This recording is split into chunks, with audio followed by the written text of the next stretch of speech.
আসসালামু আলাইকুম।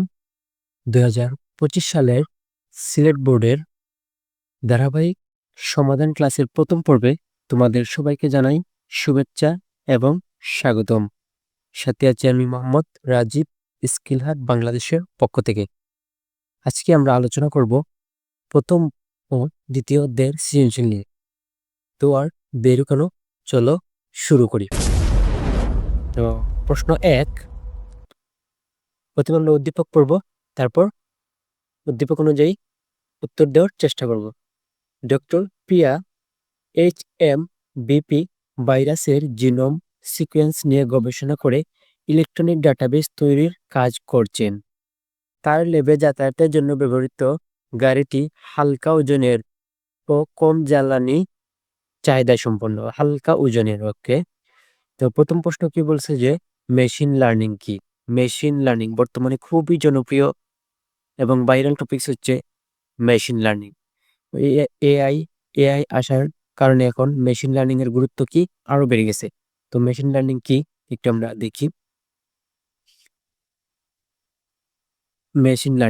Machine learning artificial ইন্টেলিজেন্সের সবচেয়ে সফল ক্ষেত্র, যা মেশিনগুলোকে সুনির্দিষ্টভাবে প্রোগ্রামিং না করে অভিজ্ঞতার আলোকে স্বয়ংক্রিয়ভাবে শেখার দক্ষতা প্রদান করে। অর্থাৎ মানুষ আমরা কি করি, করতে করতে শিখি, ভুল করতে করতে শিখি। তো এই যে এই মানুষের মতোই প্রশিক্ষণ দেওয়াকেই আমরা কম্পিউটারকে প্রশিক্ষণ দেই বা মেশিনকে প্রশিক্ষণ দিয়ে কাজ করাই।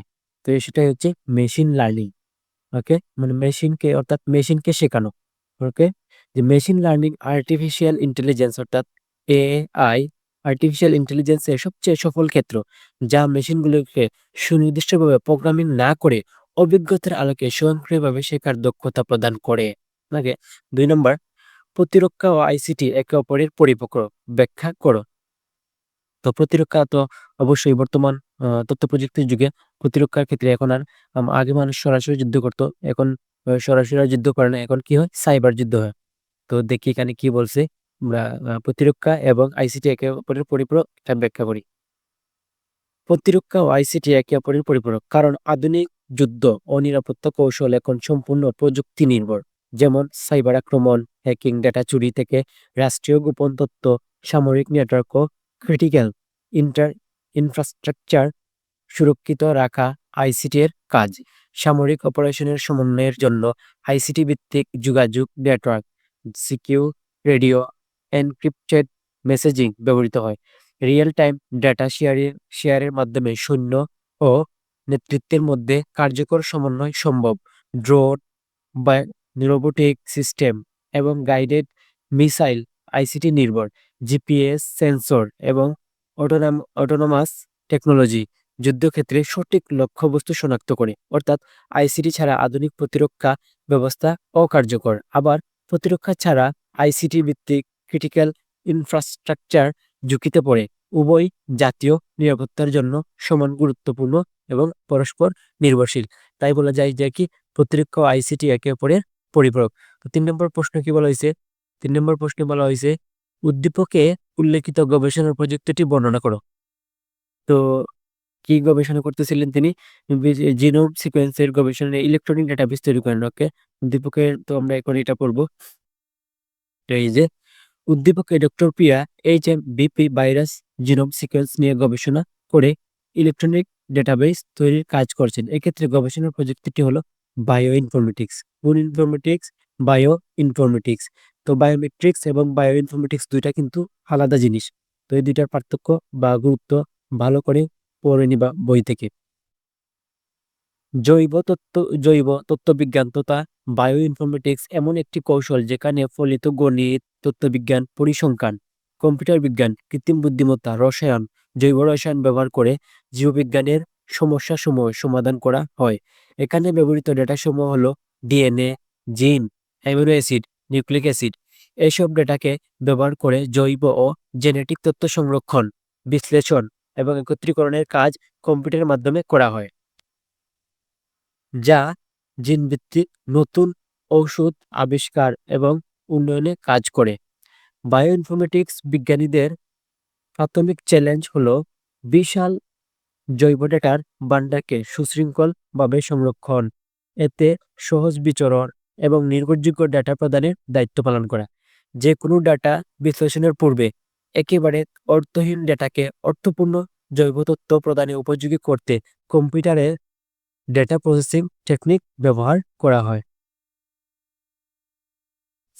তো এটাই ছিল ওই যে বায়ো ইনফরমেটিক্স সম্পর্কে 3 এর আনসার। তো 4 নম্বর কি বলা হয়েছে, উদ্দীপকের গাড়িতে ব্যবহৃত প্রযুক্তিটি ব্যবহারের এই যে গাড়িটি কি হালকা ওজনের এবং জ্বালানি চাহিদা কম। তো কোন প্রযুক্তি ব্যবহার করা হয়েছে তার ব্যবহার ক্ষেত্রে আমরা এখন লিখব। তো এই যে 4 নম্বর, উদ্দীপকের গাড়িতে ব্যবহৃত প্রযুক্তিটি হলো ন্যানো টেকনোলজি। কোন টেকনোলজি? Nano technology. নিচে এর প্রয়োগ ক্ষেত্র দেওয়া হলো। এই যে প্রথম 1 নম্বর, ন্যানো টেকনোলজি প্রসেসরের উচ্চ গতি, দীর্ঘস্থায়িত্ব, কম শক্তি খরচ ইত্যাদি বৈশিষ্ট্য অপরিহার্য। সেই সাথে ডিসপ্লে ও কোয়ান্টাম প্রযুক্তির উন্নয়নে সহায়তা করে। 2 নম্বর, ন্যানোরোবট ব্যবহার করে অপারেশন করা, যেমন এনজিওপ্লাস্টি, সরাসরি রক্ষণশীলের চিকিৎসা প্রদান করা, যেমন ন্যানোক্রায়োসার্জারি, ডায়াগনোসিস করা, যেমন এন্ডোস্কোপি, এনজিওগ্রাম, কলোনোস্কোপি ইত্যাদি। 3 নম্বর, খাদ্যজাত দ্রব্য প্যাকেটিং, খাদ্যের স্বাদ তৈরিতে, খাদ্যের গুণাগুণ রক্ষার্থে ব্যবহৃত বিভিন্ন ধরনের ম্যাটেরিয়াল তৈরির জন্য ন্যানো টেকনোলজি ব্যবহার করা হয়। 4 নম্বর, জ্বালানি উৎসের বিকল্প হিসেবে বিভিন্ন ধরনের ফুয়েল তৈরির কাজে। 5 নম্বর, হালকা ওজন ও কম জ্বালানি চাহিদা সম্পন্ন গাড়ি। এই যে এটাই উদ্দীপকে বলা হয়েছে যে হালকা ওজনের এবং কম জ্বালানি সম্পন্ন গাড়ি প্রস্তুতকরণে। 6 নম্বর, বিভিন্ন ধরনের খেলাধুলার সামগ্রী, যেমন ক্রিকেট, টেনিস বলের স্থিতিবৃদ্ধি, ফুটবলের বাতাসের ভারসাম্য রক্ষা ইত্যাদি কাজে ন্যানো টেকনোলজি ব্যবহার করা হয়। তো এখন আমরা প্রশ্ন 2 নিয়ে আলোচনা করব। প্রথমে উদ্দীপক করব, তারপর উদ্দীপকের আলোকে উত্তর দেওয়ার চেষ্টা করব। দৃশ্যকল্প 1, রাফি তার অ্যাসাইনমেন্ট কিবোর্ডের সাহায্যে টাইপ করছে। ওকে। দৃশ্যকল্প 2, পপি কম্পিউটার ব্যবহার করে বন্ধুকে ইমেল করলো। তো প্রথম প্রশ্ন, গেটওয়ে কি? এই যে গেটওয়ে, গেটওয়ে যে যন্ত্র ভিন্নধর্মী প্রটোকল, কোন ধর্মী? ভিন্নধর্মী প্রটোকল বিশিষ্ট নেটওয়ার্কের মধ্যে সংযোগ স্থাপনের জন্য ব্যবহৃত হয় তাকে গেটওয়ে বলে। তো আবার যদি বলি, যে যন্ত্র ভিন্নধর্মী প্রটোকল বিশিষ্ট নেটওয়ার্কের মধ্যে সংযোগ স্থাপনের জন্য ব্যবহৃত হয় তাকে গেটওয়ে বলে। 2 নম্বর প্রশ্ন, single mode fibre multimode fibre এর চেয়ে কোন ক্ষেত্রে বেশি উপযোগী? ব্যাখ্যা করো। তো এই যে 2 নম্বর, 2 নম্বর কি বলা হয়েছে, অভ্যন্তরে অভ্যন্তরে থাকা কোরের ব্যাস অনুযায়ী ফাইবার অপটিক প্রধানত 2 প্রকার, সিঙ্গেল মোড ফাইবার এবং multimode fibre. Single mode fibre দূরপাল্লার এবং উচ্চ গতির ডাটা ট্রান্সমিশনের ক্ষেত্রে মাল্টিমোড ফাইবারের চেয়ে বেশি উপযোগী। এই যে কোন? সিঙ্গেল মোড ফাইবার দূরপাল্লার এবং উচ্চ গতির ডেটা ট্রান্সমিশনের ক্ষেত্রে, দূরপাল্লার এবং উচ্চ গতির ডেটা ট্রান্সমিশনের ক্ষেত্রে মাল্টিমোড ফাইবারটির চেয়ে বেশি উপযোগী, কারণ এতে কোরের ব্যাস খুব ছোট 8 থেকে 12 মাইক্রন হওয়ায় শুধুমাত্র একটি মোডে আলো প্রশাস চলাচল করে, ফলে সিগন্যাল বিকৃতি প্রায় হয় না এবং ডেটা অনেক দূর পর্যন্ত নির্ভুলভাবে পৌঁছায়। এটি দীর্ঘ দূরত্বের হাই স্পিড ইন্টারনেট, টেলিযোগাযোগ ও ব্যাকবোন নেটওয়ার্কে ব্যবহার উপযোগী হলেও এটি বেশ ব্যয় সাপেক্ষ। এটি ব্যয় সাপেক্ষ। তো এই তো। তারপর 3 নম্বর প্রশ্ন কি বলছে যে দৃশ্যকল্প 1-এ কোন ডাটা ট্রান্সমিশন ব্যবহার করা হচ্ছে? ব্যাখ্যা করো। দৃশ্যকল্প 1, এই যে রাফি কি করতেছে, রাফি তার অ্যাসাইনমেন্ট কিবোর্ডের সাহায্যে টাইপ করছে। তো কিবোর্ডে আমরা শুধু ডাটা কি করতে পারি? প্রেরণ করতে পারি কিবোর্ড। ওকে। তো দেখি এখানে কি বলা হয়েছে। এই যে দৃশ্যকল্প 1-এ যে ডেটা ট্রান্সমিশন মোড ব্যবহৃত হচ্ছে তা হলো সিমপ্লেক্স মোড। কোন মোড? Simplex mode. তো সিমপ্লেক্স মোড কাকে বলে? যে পদ্ধতিতে ডেটা শুধু একদিকে প্রেরণ করা যায় তাকে সিমপ্লেক্স মোড বলে। যে পদ্ধতিতে ডেটা শুধু একদিকে প্রেরণ করা যায় তাকে সিমপ্লেক্স মোড বলে। এই পদ্ধতিতে শুধু একদিকে ডাটা পাঠানো সম্ভব হয়। প্রেরক শুধু ডাটা প্রেরণ করে এবং গ্রাহক শুধু ডাটা গ্রহণ করে। প্রেরক প্রেরণ করে, গ্রাহক কি করে? গ্রহণ করে। প্রেরক প্রেরণ করে আর গ্রাহক কি করে? গ্রহণ করে। এই যে প্রেরক কি করতেছে? মাধ্যম, তারপর গ্রাহক। তো ডিভাইস 1, ডিভাইস 2। তো সিমপ্লেক্স মোডের স্ট্রাকচারটা এভাবে যদি অঙ্কন করে দিতে পারো তাহলে তো একটু নম্বর বেশি পাবা। এই যে অর্থাৎ প্রেরক প্রাপকের কাছে ডাটা পাঠাতে পারে কিন্তু প্রাপক প্রেরকের কাছে ডাটা পাঠাতে পারে না। এই যে এখানে প্রেরক কি করতেছে? গ্রাহকের কাছে পাঠাইতে পারতে, কিন্তু গ্রাহক কিন্তু পাঠাইতে পারবে না। তো এটা হচ্ছে এই যে সিমপ্লেক্স মোড এইভাবে কাজ করে। আবার হচ্ছে যে উদাহরণ রেডিও টেলিভিশন। এই যে রেডিও টেলিভিশন আমরা কি করতে পারি, শুধু ডাটা চেঞ্জ ডাটা চেঞ্জ করতে পারি না, বা একমুখী যোগাযোগ ব্যবস্থা এগুলা। টেলিভিশন তুমি তার সাথে সরাসরি যোগাযোগ করতে পারবা না। যদি এখন যদি সম্ভব লাইভ অনুষ্ঠানের মাধ্যমে আমরা সরাসরি ফোনে কথা বলা যায়।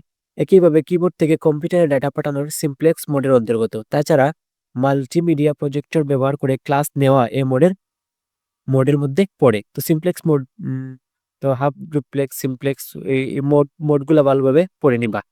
তো এটা হচ্ছে সিমপ্লেক্স। তো ৪ নম্বর প্রশ্নে কি বলা হয়েছে যে ৪ নম্বর এই যে দৃশ্যকল্প ১ এবং দৃশ্যকল্প ২ এ ব্যবহৃত ডাটা ট্রান্সমিট মেথড দুইটির তুলনামূলক বিশ্লেষণ করো। তো একটা তো আমরা বুঝলাম যে সিমপ্লেক্স। এই যে প্রথম দৃশ্যকল্প, এই যে প্রথম দৃশ্যকল্প এটা তো আমরা বুঝলাম এটা কি সিমপ্লেক্স। এখন আমাদেরকে দ্বিতীয় দ্বিতীয় যে পপি কম্পিউটার ব্যবহার করে বন্ধুকে ইমেল করে, এটা কোন ধরনের মোড, তারপর বুঝতে হবে আমরা বা ধরতে হবে। দেন এই দুইটা কি করবো আমরা তুলনামূলক বিশ্লেষণ করবো, অর্থাৎ কোনটা ভালো বা কোনটা মন্দ এরকম। ওকে, এই যে ৪ নাম্বার দৃশ্যকল্প ১ এ ব্যবহৃত ডেটা ট্রান্সমিশন মেথডটি হলো অ্যাসিনক্রোনাস ট্রান্সমিশন। এটা কি অ্যাসিনক্রোনাস ট্রান্সমিশন, দৃশ্যকল্প ১ অ্যাসিনক্রোনাস ট্রান্সমিশন। অপর দিকে দৃশ্যকল্প ২ এর মেথডটি হলো সিনক্রোনাস ট্রান্সমিশন। এখানে মেথডের কথা বলা হয়েছে। তো মেথড কিন্তু এই যে সিমপ্লেক্স কিন্তু মোডের উপরে, আর এটা বলছে মেথড। তো মেথড এখানে কোন মেথড, এটা অ্যাসিনক্রোনাস মেথড, আর একটা হচ্ছে সিনক্রোনাস মেথড। ওকে, নিচে এই দুই মেথডের তুলনামূলক বিশ্লেষণ করা হলো। তো ডেটা কমিউনিকেশনের data character by character transmit হওয়াকে বলা হয় অ্যাসিনক্রোনাস ট্রান্সমিশন। ডেটা কমিউনিকেশনের data character by character transmit হওয়াকে বলা হয় অ্যাসিনক্রোনাস ট্রান্সমিশন। অ্যাসিনক্রোনাস ট্রান্সমিশন একটি ক্যারেক্টার ট্রান্সমিট হওয়ার পর আরেকটা ক্যারেক্টার ট্রান্সমিট হওয়ার মাঝামাঝি বিরতির সময় সমান নাও হতে পারে, ফলে এই ট্রান্সমিশনের সময় বেশি লাগে। এই ট্রান্সমিশনের গতি ও দক্ষতা সিনক্রোনাস ট্রান্সমিশনের তুলনায় কম। গতিও কম, আবার কি দক্ষতাও কম। ওকে, তার মানে সিনক্রোনাস ভালো হবে না, আশা করা যায় অ্যাসিনক্রোনাস ভালো হবে। ডেটা বুক আকারে ট্রান্সমিট হওয়াকে বলে সিনক্রোনাস ট্রান্সমিশন মেথড। এই মেথডে প্রতি ব্লকে ট্রান্সমিশনের মাঝে বিরতির সময় সমান থাকে, অর্থাৎ বিরতির সময় সমান থেকে কোন মোডে, এটা হচ্ছে সিনক্রোনাস মেথডে। ফলে সিনক্রোনাস ট্রান্সমিশনে সময় তুলনামূলক কম লাগে কোথায়, এটা হচ্ছে সিনক্রোনাস ট্রান্সমিশন মেথডে। পাশাপাশি গতির দক্ষতাও বেশি, এই সময়ও কম লাগে, প্লাস কি গতির দক্ষতাও কি বেশি। অ্যাসিনক্রোনাস ট্রান্সমিশনের তুলনায় সিনক্রোনাস ট্রান্সমিশনের ব্যান্ডউইথ বেশি বলে দূরবর্তী স্থানে ডেটা পাঠানোর জন্য এটি ব্যাপক ব্যবহৃত হয়। ওকে, এই তো ছিল এটার তুলনামূলক আলোচনা। তো এখন আমরা পড়বো যে ৩ নম্বর প্রশ্ন। তো ৩ নম্বর প্রশ্ন প্রথমে আমরা উদ্দীপক করবো, তারপর উদ্দীপক অনুযায়ী আনসার দেব। তো উদ্দীপকটা একটু পড়ে নেই। সে যদি তার অফিসের অভ্যন্তরে ল্যাপটপগুলোকে তারবিহীন প্রযুক্তির মাধ্যমে একটি কেন্দ্রীয় ডিভাইসের সাথে যুক্ত করে ডাটা আদান প্রদান করে, মানে কেন্দ্রীয় ডিভাইস। ওকে, যা ব্যবহারে কোনো কর্তৃপক্ষের অনুমোদন প্রয়োজন হয় না। ওকে, কর্তৃপক্ষ কিন্তু সে অন্য তারবিহীন প্রযুক্তি ব্যবহার করে বিভিন্ন জেলার শাখা অফিসের সাথে ডাটা আদান প্রদান করে থাকে। তো প্রথমটা কি বলছে, প্রথম প্রশ্ন, জিও স্টেশনারি স্যাটেলাইট কি? এই যে কোনো স্যাটেলাইটকে পৃথিবী পৃষ্ঠ থেকে ৩৬,০০০ কিলোমিটার ঊর্ধ্বকাশে স্থাপন করা হলে তা পৃথিবীর অক্ষে ঘূর্ণনের সমান গতিতে পৃথিবীকে পরিক্রম করে। এই ধরনের স্যাটেলাইটকে জিও স্টেশনারি স্যাটেলাইট বলে। এটা খুবই একটা ব্যতিক্রম প্রশ্ন। তো এরকম ব্যতিক্রম প্রশ্ন মাঝে মাঝে এসে থাকবে, তোমাকে অনেক অনেক পড়াশোনা করতে হবে এই প্রশ্নগুলো। তো জিও স্টেশনারি স্যাটেলাইট, কোনো স্যাটেলাইটকে পৃথিবী পৃষ্ঠ থেকে ৩৬,০০০ কিলোমিটার ঊর্ধ্বাকাশে স্থাপন করা হলে তা পৃথিবীর অক্ষে ঘূর্ণনের সমান গতিতে পৃথিবীকে পরিক্রম করে। এ ধরনের স্যাটেলাইটকে জিওস্টেশনারি স্যাটেলাইট বলে। ২ নম্বর কোয়েকশন, ক্লাউড কম্পিউটিং এ গ্রাহকের তথ্যের গোপনীয়তা ভঙ্গ হতে পারে। অবশ্যই তথ্যের গোপনীয়তা ভঙ্গ হতে পারে। তো আমরা দেখি কি বলছে। যদিও এখন আমরা আমি বা আপনি ইন্টারনেট ইউজ করতেছি, মানে তো আমাদের কোনো প্রাইভেসি লিক হতে পারে, এটা আমাদেরকে মেনে নিয়ে ইন্টারনেট ইউজ করতে হবে। ওকে, তো ক্লাউড কম্পিউটিং তথ্যের জগতে বিশাল নিরাপত্তার ঝুঁকি সৃষ্টি করেছে। এই সার্ভিসে আপলোড করা তথ্য কোথায় সংরক্ষিত এবং প্রক্রিয়াকরণ হয় তা ব্যবহারকারী জানতে পারে না। সেই তথ্য বা ডেটার উপর এবং প্রোগ্রাম বা সফটওয়্যারের উপর ব্যবহারকারীর একক নিয়ন্ত্রণ থাকে না। অর্থাৎ তথ্যের গোপনীয়তা ও নিরাপত্তা তুলনামূলকভাবে কম বলে গ্রাহকদের তথ্যের গোপনীয় ভঙ্গ হতে পারে। এই যে বললাম যে নেটওয়ার্কে প্রবেশ করছি, নেটওয়ার্ক আমার মোবাইল বা ফোনে নেটওয়ার্ক কানেকশন আছে মানে আমি ইনসিকিউর, আমি সিকিউর না, আমার ডাটাগুলা সিকিউর না। ওকে, তো ৩ নম্বর প্রশ্ন কি বলছে আগে প্রশ্নটা পড়ি। ৩ নম্বর প্রশ্ন বলা হয়েছে যে উদ্দীপককে কোন নেটওয়ার্ক টপোলজি নির্দেশ করে? কেন্দ্রীয়, তো কেন্দ্রীয় ডিভাইস থাকে কোন নেটওয়ার্ক টপোলজিতে? তা কিন্তু আমরা অলরেডি জানার কথা। টপোলজি সম্পর্কে তোমরা আশা করি খুব ভালো ধারণা রাখো। সেটি তার অফিসের অভ্যন্তরে ল্যাপটপগুলোকে তারবিহীন প্রযুক্তির মাধ্যমে একটি কেন্দ্রীয় ডিভাইসের সাথে যুক্ত করে ডাটা আদান-প্রদান করে। এই ধরনের নেটওয়ার্ক স্টার টপোলজিকে নির্দেশ করে। কোন টপোলজি? Star topology. এই যে এক তো শিও পেয়ে গেছো। নিচে স্টার টপোলজি ব্যাখ্যা করা হলো।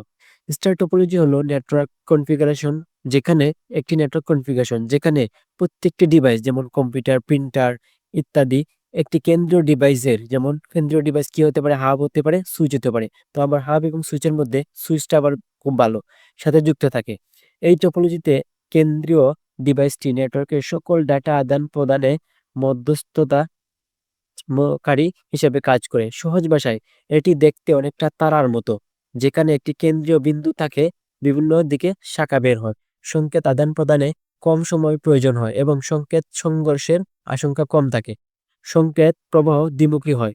হাব বা সুইচ বা সার্ভার দিয়ে কেন্দ্রীয়ভাবে নিয়ন্ত্রিত স্টার টপোলজি নেটওয়ার্কে কোনো সমস্যা দেখা দিলে তা শনাক্ত করা সহজ হয়। অর্থাৎ একটা ডিভাইসে বা একটা নেটওয়ার্কের সমস্যা দেখা দিলে তা সহজেই শনাক্ত করা যায়। এই টপোলজিতে অপেক্ষাকৃত দ্রুত গতিতে ডাটা আদান প্রদান করা হয় এবং সংকেত সংঘর্ষ ঘটার আশঙ্কা কমায়।